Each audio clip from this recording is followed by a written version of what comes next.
현안이 너무 많아가지고요. 하나하나 뭐든 물어보세요. 짚어봐야 네. 될 것 같은데요. 제일 궁금해하실 소식입니다. 오늘 아침 조간들이 일제히 보도를 했는데요. 네. 원래 뭐 3월 경질설이 계속 있긴 했어요. 틸러슨 장관이 해임이 됐습니다. 네. 알고 계셨나요? 요맘때 잘릴 거다. 그걸 제가 알 리가 없죠. 예, 그럴 리는 절대 없고요. 항상 파격과 어떤 그 충동적인 어떤 파격적인 선택을 하는 트럼프 대통령의 색깔이 또 한 번 드러났다고 할 수 있습니다. 그런데 폼페이오 이제 신임 국무장관이 임명이 되고 네. 그동안에 대북 대화론자로 알려졌던 틸러슨의 경질이 그러니까요. 이게 뭐 북미 간의 대화의 적신호 아니냐. 이거 뭔가 북한에 대한 어떤 대화가 상당히 걸림돌이 조성된 거 아니냐. 이런 우려들이 많죠. 예, 양쪽의 보도가 있어요. 근데 저는 이렇게 생각합니다. 네. 지금 미국의 이런 갑작스러운 인사를 보는 국내 언론의 프레임이 주로 강경파냐 아니면은 유화론자, 대화파냐 네. 이런 시각으로 보는 경향이 있어요. 맞습니다. 그런데 그런 기준이 아닌 것 같습니다. 아하. 예, 가 인사하는 기준은 그게 아니에요. 속도감인 것 같습니다. 속도감. 속도감. 강경파도 있고 대화론자도 있고 다 네. 북한 문제에 대한 나름대로 처방이 있는데 예. 바로 문제를 해결할 사람이 중요하지. 신중한 대화론자, 신중한 전쟁론자 둘 다 필요 없다 이거예요. 아. 그러니까 이 틸러슨 같은 경우는 대북 대화론자기는 합니다만은 천천히 밥을 서서히 뜸들여서 옳은 길을 찾아서 네. 이렇게 돌다리도 두들겨보가는 신중파에 오히려 가까웠어요. 그러다 보니까 네. 성격 급한 트럼프의 취향에 안 맞는 겁니다, 이게. 그럼 이 사람 왜 썼어요, 그럼 초기에? 이런 사람도 필요할 거라고 생각해서. 예, 그런데 네. 왜 썼느냐에 대한 이유는 없어요. 네. 예, 그거는 트럼프가 네. 초기에 외교 안보에 대해 뭘 아는 사람도 아니고 자기가 그때만 하더라도 이제 어떤 그 하나의 진용을 갖춘다는 점에서 네. 인재 등용을 균형 있게 한 것이겠죠. 그러나 제가 보기엔 이렇습니다. 이 이후에 저는 이제 매티스 국방장관도 위험해졌다고 봅니다. 예. 왜 그렇게 보십니까? 왜 그러냐? 예. 매티스는 처음에 우리 국내에 알려지기는 별명이 매드독, 예, 미친 개. 예. 예, 조금 참 입에 올리긴 거시기 하지만은 그런 별명을 가진 예. 이건 뭐 확실하게 북한을 조지는 말하자면은 그 물어뜯을 사냥개로 알았어요. 네. 그러나 막상 만나보니까 책을 뭐 수천 권을 집에다가 장서를 쌓아놓고 읽는. 그래서 저는 최근에 매티스 장관이 읽었다는 책을 다 찾아냈습니다. 특히 한국전쟁 관련해서. 네. 제가 지고 싶은 사람은 아니니까 그 책을 또 읽느라고 고생 많이 했어요. 매티스도 읽었다는데 나도 읽어야겠다. 그 와중에 그 워딩을 이제 서서히 이해하게 됐는데 네. 북한에 대한 전쟁을 입에 올리는데 신중하라. 이 메시지입니다. 예. 그러니까 트럼프 대통령 입장에서는 북한에 대한 코피 전략? 이건 사실은 미국 정부가 먼저 쓴 말이 아니에요. 언론이 먼저 쓴 말인데 네. 좀 뭔가 두들겨서 부셔가지고 해결하든지 네. 아니면 화끈하게 협상을 하든지 이래야 되는데 예. 국방부에다가 뭘 물으면 네.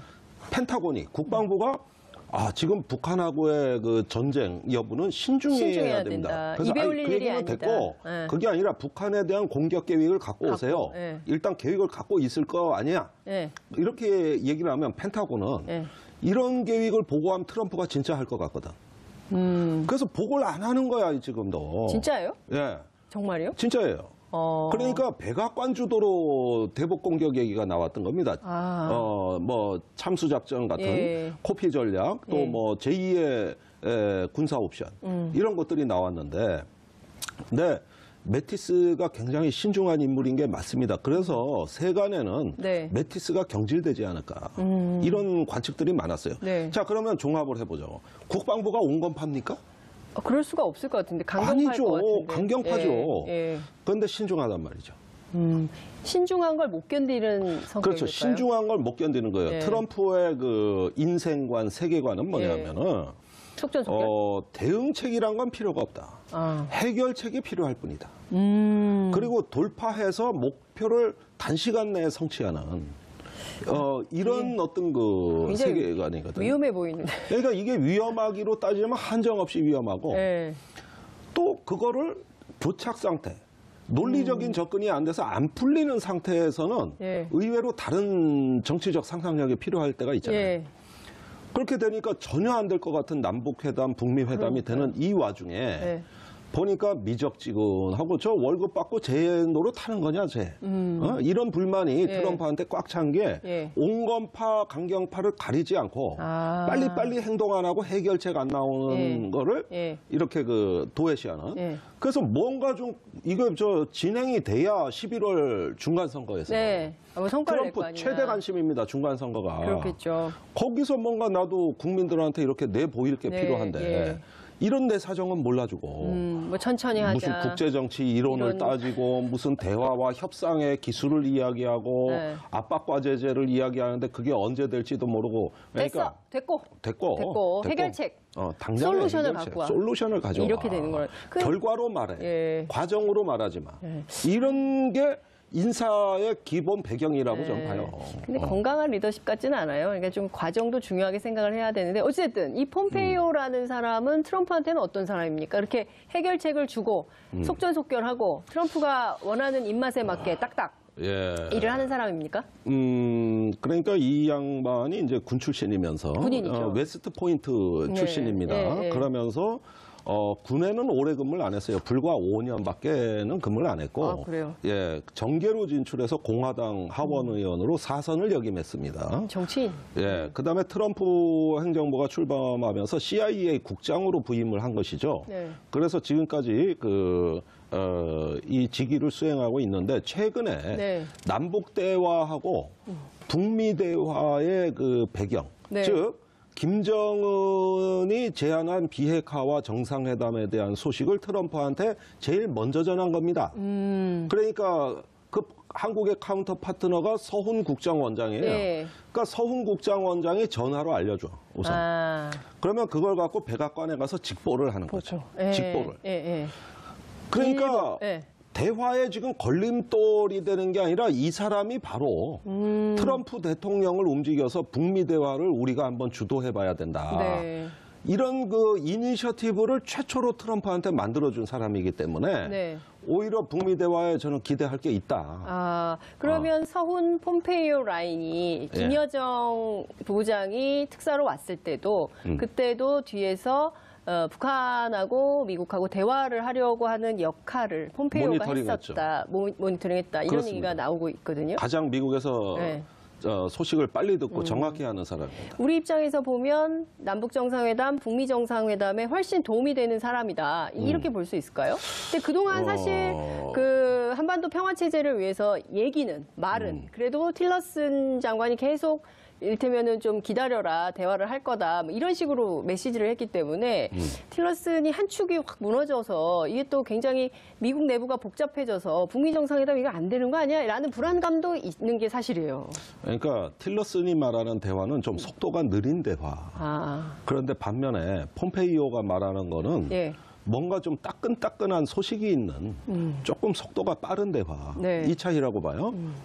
그런데 이 문제에 대해 가지고 국내에서 가장 정확한 판단을 할 사람은 오로지 한 사람. 누굽니까? 서훈 국정원장밖에 없습니다. 작년에 서훈 국장이 CIA를 방문한 적이 있어요. 이거 단독 보도 또 나가네. 단독 보도. 또 저기 가가지고 pompeio 국장을 만났는데 1시간을 강의를 했습니다. 서훈 국장이 폼페이오 국장을 향해서. 과외네, 과외. 과외 수업을 이미 시켜놨다. 서훈 국정원장이 작년에 이미. 그 내용인 즉슨 서훈 국정원장으로 말씀드리자면은 북한에서 1년 반을 살았고 그 과거에 우리가 경수로를 북한에 지어주는 공사를 한 적이 있습니다. 그때 그 국정원 책임자로 가서 북한에서 1년 반을 살았고 또 이 사람이 북한학 교수고 이화여대에서 북한학을 가르쳤고 또 이 양반이 북한하고 대화에 참여한 걸 거슬러 올라가면 노태우 대통령 때 77선언으로부터 비롯해서 그 당시 남북 고위급 회담 그 다음에 노무현 대통령 때는 남북 정상회담의 특사 이런 등등을 역임해가지고 한국의 역대 정권의 보수 진보 정권을 막론하고 대북 대화 내지는 접촉 채널로서 가장 북한에 정통한 사람이에요. 그런데 서훈 원장이 보는 북한은 변하고 있다고 본 겁니다. 그러니까 북한의 이제 장마당이 약 400여 개. 그리고 그로부터 이루어지는 시장 경제가 네. 북한 경제의 40%가량을 차지하고 있고 이렇게 계속 수십 년간 북한을 봐오면서 예. 조금씩 그 변화하고 있는 북한의 그 변화의 의미를 가장 정확하게 설명해낼 수 있는 그러면서 그 북한은 안 변했다고 주장하는 미국 사람들한테 네. 아니다, 내가 보기엔 변했다. 변하고 있고 네. 그 변화의 방향이 있다. 이러면서 쭉 이야기를 하면서 나는 북한하고 이렇게 많이 접촉해봤다. 이러면은 CIA 간부들이 경청을 해요. 듣겠죠. 궁금할 것 모르는 같아요. 얘기니까. 모르는 얘기니까. 처음 듣는 얘기니까. 예. 그래서 이미 작년에 과외 공부를 다 시켰다. 근데 저 궁금한데요. 그러니까 어쨌든 북한에 당이 두 개가 있다. 하나는 노동당이고 하나는 장마당. 근데 장마당이 힘이 더 세다. 이 얘기를 이제 옛날 김창수 코리아연구원 원장이 이제 맨날 했었던 얘기인데 이 북한에서 시장 경제가 40%로 늘어났다. 이게 김정은 시대입니까? 아니면 김정은 시대에 와서 가속화된 결과입니다. 가속화. 예, 옛날에 아니 과속화가 아니라 가속화. 가속화. 네. 과속사고 내면 과속은 안 되고요. 되고. 예. 그러니까 이게 뭐냐면은 김정일 위원장 시절에는 거의 북한 경제가 고사 상태로 수백만이 아사를 하면서 살기 위해서 만든 시장의 맹아가 있었어요. 거기서 우리가 꽃제비라 그래가지고 맞아요. 예, 그 불쌍한 아이들 돌아다니는 거 이런 거까지 봤는데 역설적으로 북한이 김정일 위원장 시대에 가장 고난의 행군이 최고치에 달했을 때가 정치적 자유가 그나마 있었던 시대입니다. 왜 그러냐? 네. 먹여 살릴 자신이 없으니까 그 국민들이 해외로 나가고 장마당 만드는 걸 정부가 나서서 막을 수가 없었던 거예요. 그렇죠. 먹고 사는 문제가 해결이 안 되고. 해결이 안 100만이 되니까. 기근으로 대기근으로. 뭐 보수 세력은 300만이라고도 하는데 네. 그 정도는 아닙니다만은 길거리에 굶어 죽은 사람들 흔히 봤어요. 그랬던 시절이다 보니까 주민 통제가 불가능한 시절이 돼가지고 역설적으로 예. 이때부터가 시장 경제에 그 맹아가 싹트기 시작을 했고 예. 그 다음에 김정은 시대 와서는 못 먹고 살아서 이 장마당이 유지되는 게 아닙니다. 가면은 별거 다 있어요. 태블릿 PC, 네. 평면 TV, 롤러 스케이트. 아니, 어제 갔다 오신 분처럼 얘기를 하셔. 내가 베이징에서 봤는데 네. 북한으로 보찜 싸서 그 베이징 공항에서 그 보따리 고려공항 장수들. 기다리는 그 북한 사람들이 등짐을 지고 있는데 그건 뭡니까? 그러니까 이거 평면 TV고요. 우리 아들 갖다 주려는 태블릿 PC고요. 네. 이거 게임기고요. 네. 이 얘기를 북한이 지금 휴대폰 400만 대 시대인데 예, 북한의 휴대폰 400만 대. 예. 이집트 회사가 들어가 통신 사업 하고 있어요. 지금요. 예, 그다음에 북한은 3G부터 출발했어요. 우리 2G 폰 투지폰부터- 북한 사람 갖다 줘도 안 써. 왜냐하면 3G부터 시작했기 때문에. 3G부터 예. 시작했기 때문에. 예. 그러니까 북한 사람이 나만 2G 휴대폰 보고 이런 걸 어떻게 씁니까? 요라고. 그다음에 평양 시내에 네. 교통체증이 있다는 얘기도 그 제재 압박 속에서도 우리는 항상 듣고 있지만 네. 와인바에 가니까 전 세계 와인이 다 있더라는 거죠. 아니, 그 일반인들, 뭐, 혹은 특권층들, 뭐, 이런 아니 보도가 늘 물론 있지 않습니까? 특권층이지만 네. 그럼에도 불구하고 역사의 진보라는 건 원래 그 엘리트부터 시작되는 건 맞죠. 그러니까 북한판 부르주아, 네. 즉 붉은 자본가라고 얘기하는 장마당 세력이 있었던 겁니다. 네. 이걸 한번 화폐개혁으로 위축시켰던 건 사실이지만 예. 다시 살아나서 김정은 시대 와가지고는 장마당과 네. 그다음에 경제관리 개선 조치라 그래가지고 그 농장에서 이제는 국가에는 산만 갖다 주고 네. 실을 자기가 먹는다고. 그러니까 우리는 국가에 세금만 내고 이거 분배를 자율적으로 할 수 있는 네. 이런 시스템으로 바뀐 게 북한 경제의 가장 중요하고 결정적인 변화였어요.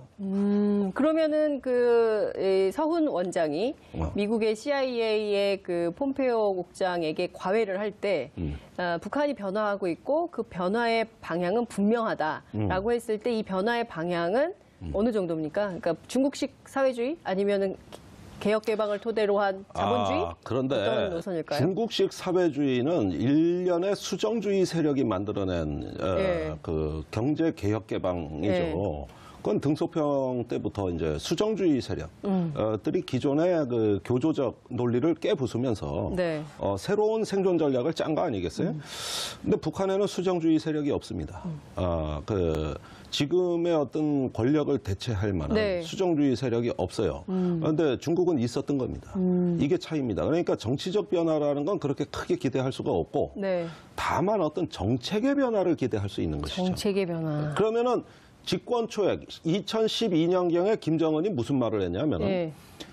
도대체 인민들을 먹여 살리는 좋은 방법이 있다면 자본주의 국가건 적대국가건 가리지 말고 좀 좋은 거 있으면 다 배워라. 아, 정말요? 이렇게 얘기했어요. 그때가 우리가 어쩌면 남북 관계가 저 새로운 지도자로 인해서 잘 풀리는 거 아니냐고 기대감을 갖게 만든 시절이었습니다. 네. 그런데 이제 그 뒤에 다시 그 선대로 돌아가서 핵미사일 쪽으로 경도되면서 그 초기에 얘기했던 개혁적 발언들이 무색해진 겁니다. 그래서 김정은은 오히려 더 정통 교조 아니냐 네, 그렇죠. 이런 의심을 했던 거 아니겠어요? 근데 최근에 보면 네. 다시 초기로 돌아가는 것 같다. 그러면 북한도 자본주의할 가능성이 있다? 자본주의로부터 배운다는 게 자본주의화된다. 항상 내가 뭔 얘기하면 두 걸음 앞서가니까 뭔 얘기하기가 좀 그래. 예. 그런데 그 정도는 수정주의가 있어야 되는데 그 네. 정도는 아니고 자 이겁니다. 이 젊은 지도자가 연착륙하는 기간이 필요했었겠죠. 그래서 권력을 공고히 하면서 자신이 통치할 수 있는 네. 그 권력 구조 네. 이런 걸 만드는데 몇 년이 걸렸고 거기에 치중하다 보니까 독재, 전제, 압제 이런 어떤 과거의 어떤 그 노선을 다분히 추종하는 것으로 비춰졌습니다. 근데 지금 저렇게 나오는 거는 두 가지 이유인데 첫 번째는 화성 15형 미사일을 작년 11월에 발사하면서 어떤 그 핵무력에 대한 자신감을 네. 가졌다는 거. 두 번째는 국내 정치적으로 이제는 내가 거의 다 장악을 했고 이렇게 국내에서 비축된 힘을 밖으로 네. 외교로 이렇게 풀어나가야 되는 어떤 국면 전환이 이제 됐다. 그래서 지금, 네. 2012년, 13년에 그때 핵무장을 한참 가속화하면서 김정은이 했던 얘기가 이제 곧 핵실험을 하고 나면 그 이후에는 미국과 평화협정을 체결하는 단판이 있을 거다. 이런 그래서 이야기들을 지금 했었죠. 나오는 얘기가 남북정상회담에서 종전선언, 평화협정 얘기가 나올 거다라는 얘기가 있습니다. DMZ에서 선언을 할까요? 어떻게 전망하세요?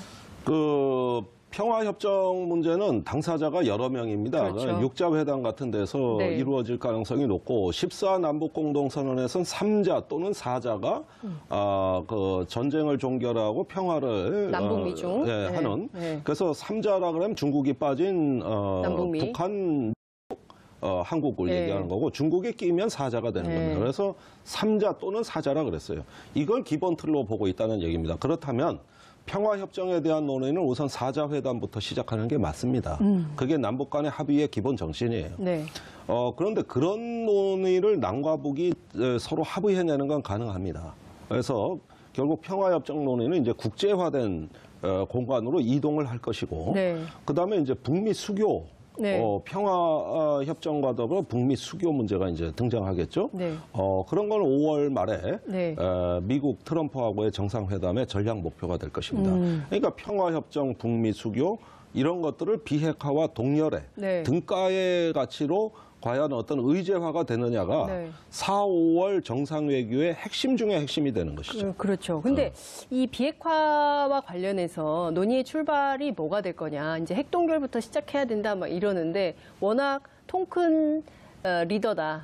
내가 통 크게 해결했다. 부시도 해결 못하고 오바마도 해결 못하고 클린턴도 못한 걸 내가 했다라는 과시 욕구가 강한 트럼프가 어느 정도에서 비핵화 문제와 관련해서 북한과 담판을 지을 것인가. 네. 그러니까 저는 뭐 국내 여론 또는 트럼프에 대해서 좀 걱정하는 건 뭐냐면은 네. 중간 과정이 없어요. 그러니까요. 돌직구.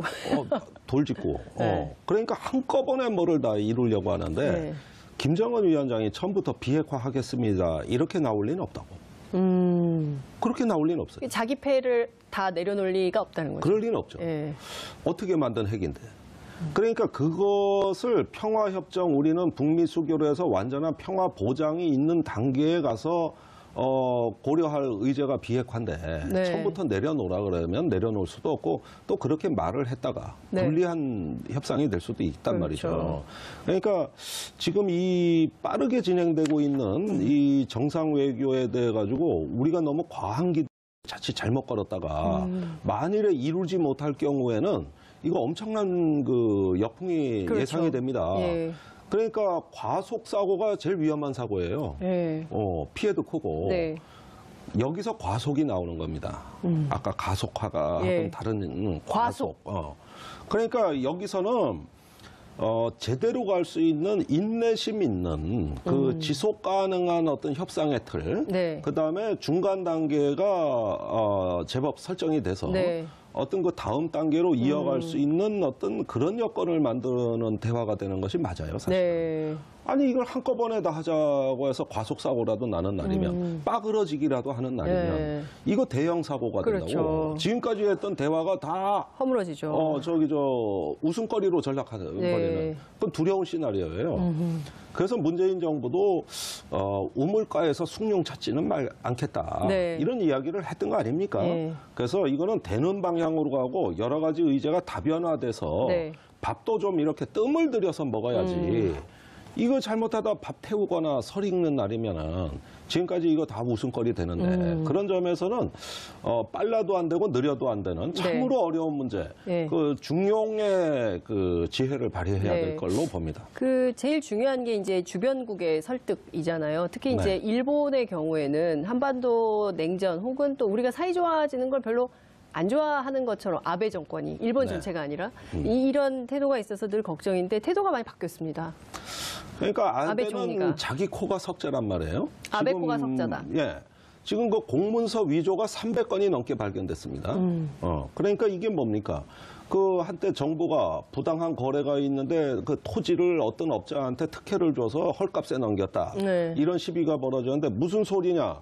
정부기관이 적당한 가격으로 했다고 주장을 여기 했는데. 기록에 있다. 근데 알고 보니 그 기록이 조작이었다는 거예요. 허위 공문서. 그러면은 이게 책임져야 되는 거 아니에요, 정치적으로? 최순실 사태 같이 되는 거예요, 이게. 네. 그래가지고 아베는 이거 헤어나올 방법이 없어요. 그 일본 참 방법이 조용히 없습니다, 오는데. 방법이. 네. 그러더니 이제 또 평소에 안 하던 말을 하기 시작해. 그러니까 깜짝 놀랐어요. 서울 원장을 만나가지고 네. 어. 의자도 똑같은 거 주고. 똑같은 거 주고. 그러니까 그게 그 홍준표 대표 갔을 때, 문희상 네. 의원 갔을 때를 네. 저 아래에 앉혀놓고 지는 높은 데 앉아가지고. 그러니까요. 마치 중국 황제가 조선 사신 아래를 하듯이.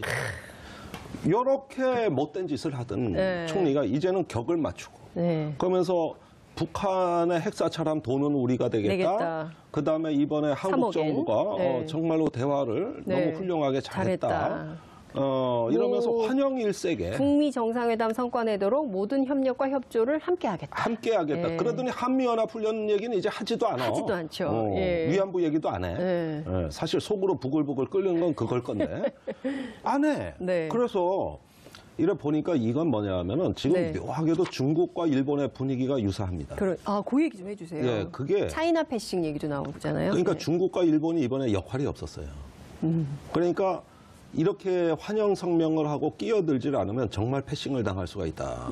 환영 성명이라도 내야 된다. 내면서 예. 도대체 어떻게 된 일이냐 하고 나도 이렇게 잘 될 줄 알았어. 말이라도 이렇게 하는 것은 그동안에 자기들이 조금 패싱 당할 수 있는 우려를 이야기하는 것이고 네. 그런데 이제 뒤돌아서서는 잘 되겠어? 이 분위기로 바뀌는 거야. 면전에서는 저기 그렇게 얘기를 해놓고 외교적으로는 막 굉장히 칭찬을 하고 그게 뒤돌아서는 딴소리한다 이거죠. 엊그제 인민일보 논조예요. 인민일보 논조. 예. 그다음에 저기 중국에 그 최근에 중요 인물이 갔다 와가지고 예. 중국의 꽤 높은 책임자를 만나고 도착하면서 공항에서 저한테 다급하게 전화가 왔어요. 누가 전화를 했습니까? 그건 내가 뭐 밝힐 수가 수는 없죠. 없고. 예. 높은 사람? 뭐 그냥 현역 정치인이라고만 이해해 주세요. 현역 정치인. 예. 그런데 의외로 중국 가가지고 예. 니들 잘 되겠냐? 한 번 회담으로 뭐가 이루어지겠냐? 이런 비꼬는 얘기를 많이 들었다. 어머. 이게 어찌된 일이냐? 중국이요? 성명은 무슨 뭐 단단한 얼음이 녹고 화창한 봄이 오고 시진핑이 그렇게 얘기를 했는데. 호박씨 까는 거예요. 그러니까 저기 보라고. 네. 이 심리는 이중 심리라는 겁니다. 이게 예. 패싱이에요. 맨날 싸우던데 네. 저 싸우던 애들끼리 친해져.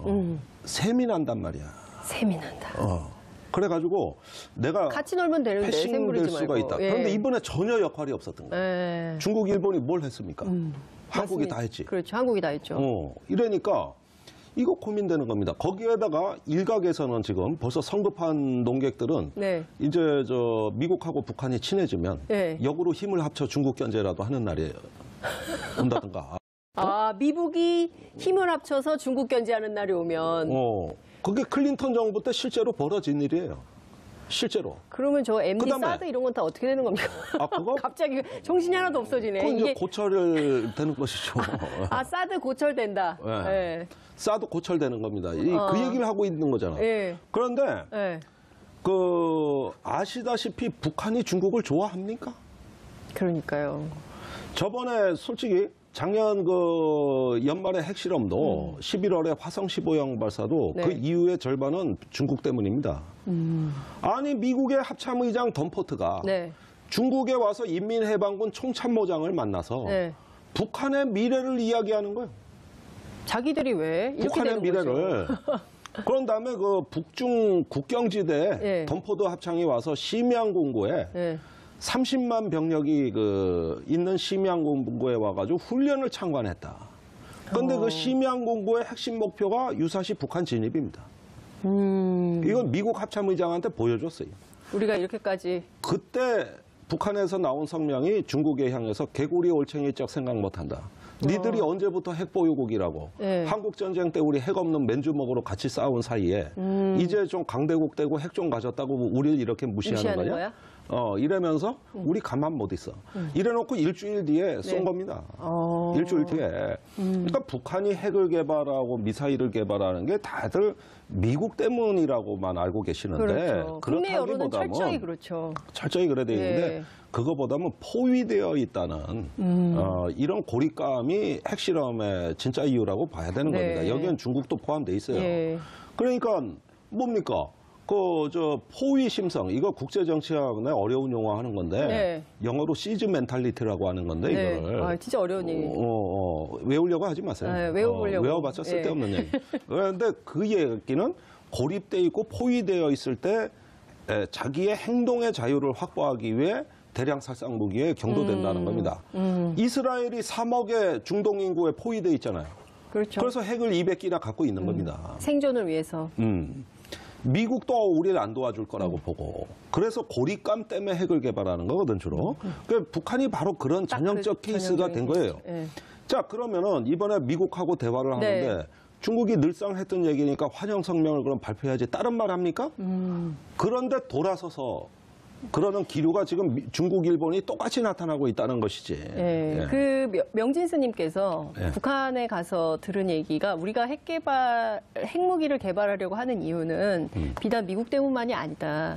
중국이 우리한테 영원히 잘해줄 거라고 생각 안 한다. 이런 얘기를 해서 깜짝 놀라셨다는 거예요. 아니 남북 정상회담 때 네. 김정일 위원장이 노무현 대통령한테 첫 얘기가 뭐였느냐?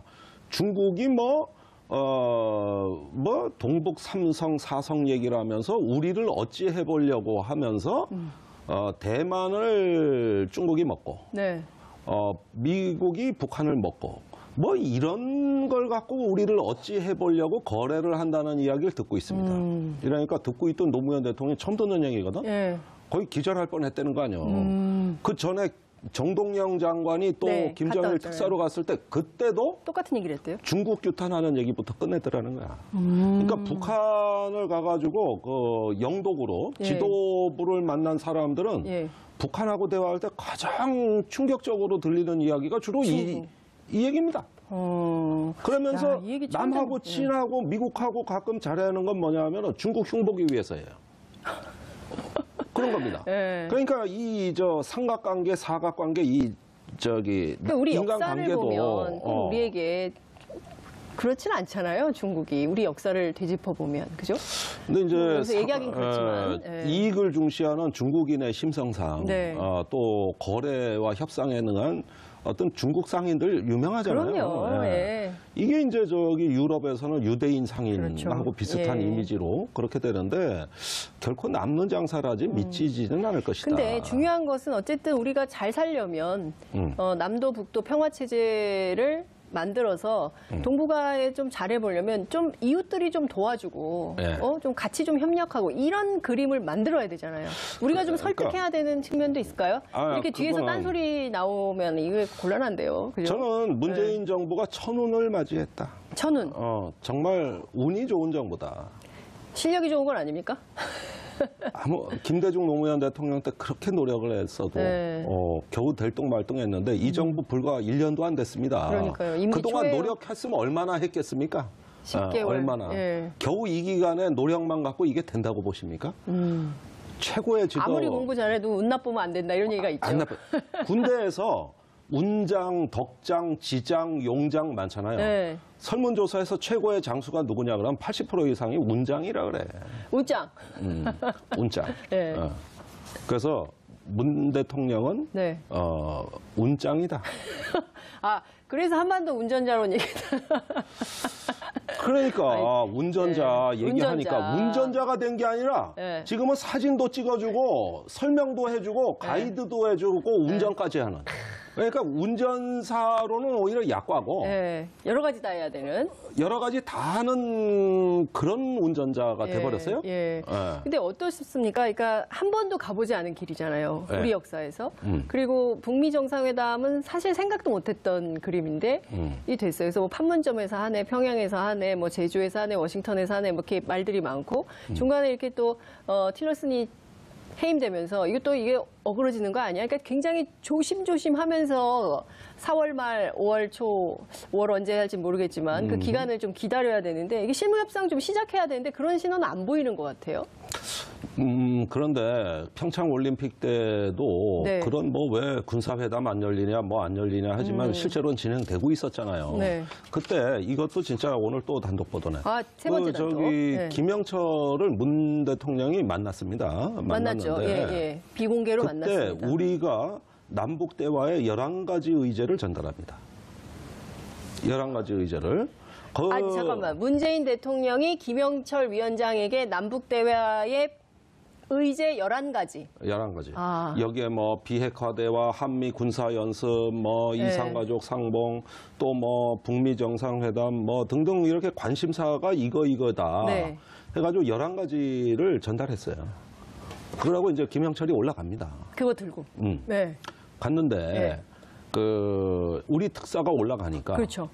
설명도 하기 전에 본인이 먼저 답안지를 탁탁 내놓는데 11개 우리가 문제 내준 거에 대한 정답. 네. 예컨대 네. 한미 군사연습 같은 경우도 북한이 먼저 얘기를 꺼내면서 아니고 한미 군사연습 그거 걱정하시는 것 같던데 그거 문재인 대통령이 할 수밖에 없는 거 아니냐. 네. 그거 어떻게 중단하냐. 와. 그러니까 그 문제 됐고 네. 그 NSC 회의는 어떻게 된 겁니까? 그 다음에 이제 저기 네. 내가 새벽잠. 네. 문 대통령이 새벽에 지하실로 뛰어내려가는 일 없도록 하겠다. 그게 이야. 이제 그 지하실의 지하 벙커 예. 얘기. 이런 벙커. 걸로 갖다가 팍팍 푸는 바람에 그날 만찬까지 거의 4시간 가까이 만났다 그러지만 네, 4시간 넘게, 4시간 6개월 11분. 합의하는 거는 그렇게 뭐 논쟁이랄까 설전 없이 즉시 됐다는 거 아니에요. 6개 항이요? 11개 항이요? 아니 그 6개 전체 합의한 아니 6개 나온 거. 예. 11개 중에 6개를 걔는? 특사단이 와서 깐 거지. 그리고 나머지 숨겨둔 나머지는 게 있단 말이야. 어떻게 숨겨둔 거. 숨겨둔 거. 그 중에 일부를 미국 가서 깐 거고. 이야. 그러고 다 깠을까? 남은 게 있겠죠? 또 남은 게 있다 이거지. 뭘까요, 그건? 그건 내가 얘기 못해. 시간이 다 됐어요. 이게 다가 아니라는 제가 거예요. 다가 아니고. 김종대의 전략 자산은 늘 다음 주에 계속 컨티뉴. 예. 안 보고는 못 배겨. 큰일 났다. 지금 예. 많은 시청자분들께서 역시 김종대는 재밌어. 잘 되고 있습니다. 예. 남북관계. 예. 지금 중차대한 국면에서 폼페이오 같은 스타일이 뭔가 성과를 낼 수도 있습니다. 이런 의견들 많이 들어와 있습니다. 네. 아버님. 다음 네. 주에 계속. 이거 굉장히 흥미진진한 얘기인데요. 네. 오늘 단독 감사합니다. 예, 감사합니다. 네, 다음 주에 뵙겠습니다. 예, 고맙습니다. 변하고 있다고 본 겁니다. 그러니까 북한의 이제 장마당이 약 400여 개. 네. 예, 그리고 그로부터 이루어지는 시장 경제가 네. 북한 경제의 40%가량을 차지하고 있고 이렇게 계속 수십 년간 북한을 봐오면서 예. 조금씩 그 변화하고 있는 북한의 그 변화의 의미를 가장 정확하게 설명해낼 수 있는 그러면서 그 북한은 안 변했다고 주장하는 미국 사람들한테 네. 아니다, 내가 보기엔 변했다. 변하고 있고 네. 그 변화의 방향이 있다. 이러면서 쭉 이야기를 하면서 나는 북한하고 이렇게 많이 접촉해봤다. 이러면은 CIA 간부들이 경청을 해요. 듣겠죠. 궁금할 것 모르는 같아요. 얘기니까. 모르는 얘기니까. 모르는 처음 얘기니까. 듣는 얘기니까. 예. 그래서 이미 작년에 과외 공부를 다 시켰다. 근데 저 궁금한데요. 그러니까 어쨌든 북한에 당이 두 개가 있다. 하나는 노동당이고 하나는 장마당. 근데 장마당이 힘이 더 세다. 이 얘기를 이제 옛날 김창수 코리아연구원 원장이 이제 맨날 했었던 얘기인데 이 북한에서 시장 경제가 40%로 늘어났다. 이게 김정은 시대입니까? 아니면 김정은 시대에 와서 가속화된 결과입니다. 가속화. 예, 옛날에 아니 과속화가 아니라 가속화. 가속화. 네. 과속 사고 내면 과속은 안 되고요. 되고. 예. 그러니까 이게 뭐냐면은 김정일 위원장 시절에는 거의 북한 경제가 고사 상태로 수백만이 아사를 하면서 그러니까요. 살기 위해서 만든 시장의 맹아가 있었어요. 거기서 우리가 꽃제비라 그래가지고 맞아요. 예, 그 불쌍한 아이들 돌아다니는 거 이런 거까지 봤는데 역설적으로 북한이 김정일 위원장 시대에 가장 고난의 행군이 최고치에 달했을 때가 정치적 자유가 그나마 있었던 시대입니다. 왜 그러냐? 네. 먹여 살릴 자신이 없으니까 그 국민들이 해외로 나가고 장마당 만드는 걸 정부가 나서서 막을 수가 없었던 거예요. 그렇죠. 먹고 사는 문제가 해결이 안 되고. 해결이 그때 안 100만이 되니까. 기근으로 대기근으로. 뭐 보수 세력은 300만이라고도 하는데 네. 그 정도는 아닙니다만은 길거리에 굶어 죽은 사람들 흔히 봤어요. 그랬던 시절이다 보니까 주민 통제가 불가능한 시절이 돼가지고 역설적으로 예. 이때부터가 시장 경제에 그 맹아가 싹트기 시작을 했고 예. 그 다음에 김정은 시대 와서는 못 먹고 살아서 이 장마당이 유지되는 게 아닙니다. 가면은 별거 다 있어요. 이 김여정 부부장이 특사로 왔을 때도 그때도 뒤에서 북한하고 미국하고 대화를 하려고 하는 역할을 폼페이오가 했었다. 모니터링했다. 이런 그렇습니다. 얘기가 나오고 있거든요. 가장 미국에서 네. 소식을 빨리 듣고 정확히 하는 사람입니다. 우리 입장에서 보면 남북 정상회담, 북미 정상회담에 훨씬 도움이 되는 사람이다. 이렇게 볼 수 있을까요? 근데 그동안 사실 그 한반도 평화 체제를 위해서 말은 그래도 틸러슨 장관이 계속 이를테면은 좀 기다려라, 대화를 할 거다, 뭐 이런 식으로 메시지를 했기 때문에 틸러슨이 한 축이 확 무너져서 이게 또 굉장히 미국 내부가 복잡해져서 북미 정상회담 이거 안 되는 거 아니야? 라는 불안감도 있는 게 사실이에요. 그러니까 틸러슨이 말하는 대화는 좀 속도가 느린 대화. 그런데 반면에 폼페이오가 말하는 거는 예. 뭔가 좀 따끈따끈한 소식이 있는 조금 속도가 빠른 대화. 네. 이 차이라고 봐요. 그런데 이 문제에 대해 가지고 국내에서 가장 정확한 판단을 할 사람은 오로지 한 사람. 누굽니까? 서훈 국정원장밖에 없습니다. 네. 작년에 서훈 국장이 CIA를 방문한 적이 있어요. 이거 단독 보도 또 나가네. 단독 보도. 또 단독 저기 가가지고 폼페이오 국장을 만났는데 네. 1시간을 강의를 했습니다. 서훈 국장이 네. 폼페이오 국장을 향해서 과외네, 과외. 과외 수업을 이미 시켜놨다. 서훈 국정원장이 작년에 이미 네. 그 내용인즉슨 네. 서훈 국정원장으로 말씀드리자면은 북한에서 1년 반을 살았고 네. 과거에 우리가 경수로를 북한에 지어주는 공사를 그렇죠. 한 적이 있습니다. 네. 그때 그 국정원 책임자로 가서 북한에서 1년 반을 살았고 네. 또 이 사람이 북한학 교수고 네. 이화여대에서 북한학을 가르쳤고 예. 또 이 양반이 북한하고 대화에 참여한 걸 거슬러 올라가면 노태우 대통령 때 77선언으로부터 비롯해서 그 당시 남북 고위급 회담, 네. 그 다음에 노무현 대통령 때는 남북 정상회담의 특사, 이런 등등을 역임해가지고 한국의 역대 정권의 보수 진보 정권을 막론하고 대북 대화 내지는 접촉 채널로서 네. 가장 북한에 정통한 사람이에요. 그런데 서훈 원장이 보는 북한은 그렇게 되니까 전혀 안 될 것 같은 남북회담, 북미회담이 되는 이 와중에 네. 보니까 미적지근하고 저 월급 받고 제 노릇하는 거냐 쟤. 이런 불만이 예. 트럼프한테 꽉 찬 게 예. 온건파 강경파를 가리지 않고 아. 빨리빨리 행동 안 하고 해결책 안 나오는 예. 거를 예. 이렇게 그 도외시하는. 예. 그래서 뭔가 좀 이거 저 진행이 돼야 11월 중간 선거에서 네. 뭐 성과를 낼 거 트럼프 아니냐. 최대 관심입니다. 중간 선거가. 그렇겠죠. 거기서 뭔가 나도 국민들한테 이렇게 내 보일 게 네, 필요한데 예. 이런 내 사정은 몰라주고 뭐 천천히 하자. 무슨 국제정치 이론을 이런- 따지고 무슨 대화와 협상의 기술을 이야기하고 네. 압박과 제재를 이야기하는데 그게 언제 될지도 모르고 됐어. 됐고. 됐고. 해결책. 당장의 솔루션을 해결책, 갖고 와. 솔루션을 가져와. 이렇게 되는 거예요. 결과로 말해. 예. 과정으로 말하지 마. 예. 이런 게 인사의 기본 배경이라고 저는 봐요. 근데 건강한 리더십 같지는 않아요. 그러니까 좀 과정도 중요하게 생각을 해야 되는데 어쨌든 이 폼페이오라는 사람은 트럼프한테는 어떤 사람입니까? 이렇게 해결책을 주고 속전속결하고 트럼프가 원하는 입맛에 맞게 딱딱 예. 일을 하는 사람입니까? 그러니까 이 양반이 이제 군 출신이면서 군인이죠. 웨스트 포인트 네, 출신입니다. 예, 예. 그러면서 군에는 오래 근무를 안 했어요. 불과 5년밖에는 근무를 안 했고, 아, 그래요? 예, 정계로 진출해서 공화당 하원 의원으로 4선을 역임했습니다. 정치인. 예, 그다음에 트럼프 행정부가 출범하면서 CIA 국장으로 부임을 한 것이죠. 네. 그래서 지금까지 이 직위를 수행하고 있는데 최근에 네. 남북 대화하고 북미 대화의 그 배경, 네. 즉 김정은이 제안한 비핵화와 정상회담에 대한 소식을 트럼프한테 제일 먼저 전한 겁니다. 그러니까 그 한국의 카운터 파트너가 서훈 국장원장이에요. 네. 그러니까 서훈 국장원장이 전화로 알려줘 우선. 아, 그러면 그걸 갖고 백악관에 가서 직보를 하는 거죠. 예, 직보를. 예, 예. 그러니까 예. 대화에 지금 걸림돌이 되는 게 아니라 이 사람이 바로 트럼프 대통령을 움직여서 북미 대화를 우리가 한번 주도해봐야 된다. 네. 이런 그 이니셔티브를 최초로 트럼프한테 만들어준 사람이기 때문에 네. 오히려 북미 대화에 저는 기대할 게 있다. 아, 그러면 서훈 폼페이오 라인 현안이 너무 많아가지고요. 하나하나 뭐든 물어보세요. 짚어봐야 네. 될 것 같은데요. 제일 궁금해하실 소식입니다. 오늘 아침 조간들이 일제히 보도를 했는데요. 네. 원래 뭐 3월 경질설이 계속 있긴 했어요. 틸러슨 장관이 해임이 됐습니다. 네. 알고 계셨나요? 요맘때 잘릴 거다. 그걸 제가 알 리가 없죠. 예, 그럴 리는 절대 없고요. 항상 파격과 어떤 그 충동적인 어떤 파격적인 선택을 하는 트럼프 대통령의 색깔이 또 한 번 드러났다고 할 수 있습니다.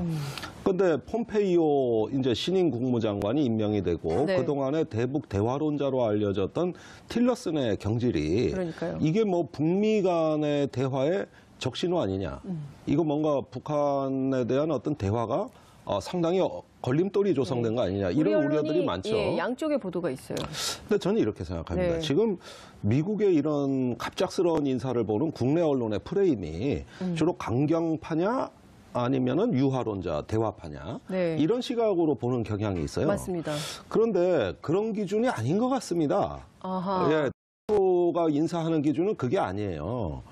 속도감인 것 같습니다. 속도감. 속도감. 강경파도 있고 대화론자도 있고 다 네. 북한 문제에 대한 나름대로 처방이 있는데 예. 바로 문제를 해결할 사람이 중요하지. 신중한 대화론자, 신중한 전쟁론자 둘 다 필요 없다 이거예요. 아, 그러니까 이 틸러슨 같은 경우는 대북 대화론자기는 합니다만은 천천히 밥을 서서히 뜸들여서 옳은 길을 찾아서 네. 이렇게 돌다리도 두들겨보가는 신중파에 오히려 가까웠어요.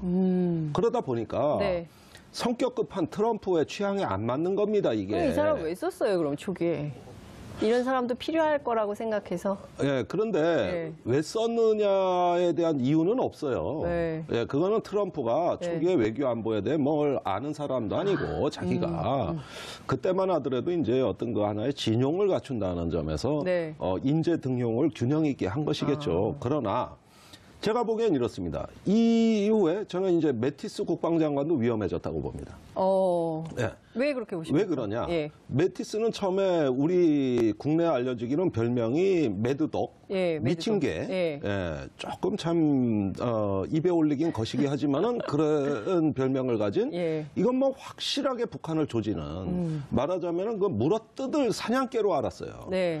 그러나 막상 만나보니까 책을 뭐 수천 권을 집에다가 장서를 쌓아놓고 읽는. 그래서 저는 최근에 매티스 장관이 읽었다는 책을 다 찾아냈습니다. 특히 한국전쟁 관련해서. 네. 제가 지고 싶은 사람은 아니니까 그 책을 또 읽느라고 고생 많이 했어요. 매티스도 읽었다는데 나도 읽어야겠다. 그 와중에 그 워딩을 이제 서서히 이해하게 됐는데 네. 북한에 대한 전쟁을 입에 올리는데 신중하라.